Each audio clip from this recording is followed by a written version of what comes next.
नमस्कार, स्वागत है आपका वी टाइम न्यूज पर और आपके साथ मैं हूं पहली चौहान। बढ़ते हैं खबरों की ओर। एसपी फ्रेंड्स वक्फ कमेटी और तकरीबन 40 जितनी संस्थाओं की तरफ से सूरत के लिम्बायत मीठी खाड़ी लाल बिल्डिंग के पास नशा मुक्ति अभियान रखा गया, जिसमें सूरत पुलिस कमिश्नर और लिम्बायत पुलिस स्टेशन के अधिकारी और पुलिस स्टाफ ने नशा करने के नुकसान और बेचने वालों के खिलाफ कार्रवाई की। आज लिम्बायत विस्तार में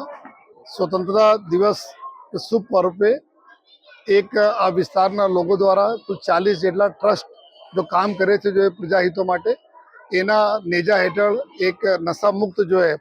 अपना सूरतना एक अभियान तहत जो एक अँ सरस जो है एक नाट रूपांतरण કરવામાં આવે जो અમારા નાના દીકરા દીકરીઓના માધ્યમથી કે નશાના દૂષણ અને એના કેવી રીતે દૂર એનાથી થઈએ જો है એના માટે જો એક મંચન પણ કરવામાં આવ્યા અને સાથોસાથ जो है અમે લોકો અહીંયા જ્યારે सूरत पुलिस અમારા जो एरियाના जो पीआई डीसीपी બધા લોકો હાજર રહીને લોકોને સમજ પાડી કે આ जो દૂષણ છે નશાના એનાથી કેટલા નુકસાનો છે, કેવી રીતે દૂર રહેવા જોઈએ અને સુરત શહેર પોલીસ નો ડ્રગ્સ ઇન સુરત સિટી जो અમારા ગૃહ વિભાગનો એક આદેશ છે એના હિસાબથી કે શું અમે કાર્યવાહી કરીએ છીએ, કેટલા કાર્યવાહીઓ થઈ, આવનાર દિવસોમાં કેટલી કાર્યવાહી કરવાના છીએ, એના પબ્લિકને જો અમને મદદ જોઈએ એના માટે જો અમે લોકો અત્યારે બધું ઘણી બધી જો અમે ચર્ચાઓ થઈ જોઈએ અને સાથોસાથ જો બધાને ખાતરી આપું છું કે કોઈ પણ વ્યક્તિ જો આ નશાકારક કોઈ પણ વસ્તુને વેચાણ કરશે તો એના ઉપર ભલે 99 વખત બચી જાય લેકિન એક વખત આ પકડવાના છે, કારણ કે પોલીસ સતત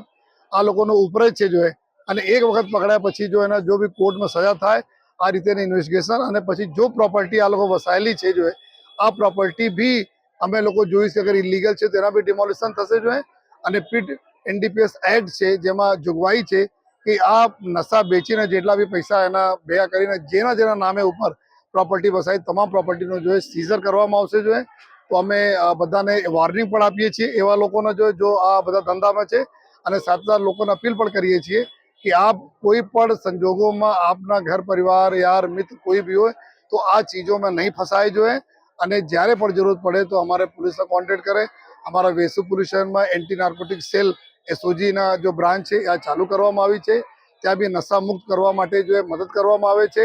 અમારા 80 જેટલા ડૉક્ટરોના ટીમ છે પૂરા સુરત શહેરમાં જો આપણે મદદ કરે છે और બધા આ हमारे તમારે सहकारની જરૂરત છે, અમે બંને લોકો મળીને પૂરા કરીએ। અત્યારે जो गृह विभाग हमारा माननीय गृह राज्य मंत्री साहब संघवी साहबના તરફથી એ પૂરે રાજ્યમાં એક ડ્રાઈવ ચલાવવામાં આવી હતી જેમાં 350 વધુ જો મેડિકલ સ્ટોર્સ અમે લોકો ચેક કર્યા હતા, ઘણા બધા ઉપર કેસીસ થયા હતા અને આ લોકોને અમે વોર્નિંગ પણ આપીએ છીએ અને સાથે સાથે અમારી કાર્યવાહી બી ચાલુ છે કે એક પણ મેડિકલ પ્રિસ્ક્રિપ્શન વગર એવી કોઈ દવા જે લોકોના હેલ્થ માટે ખતરનાક છે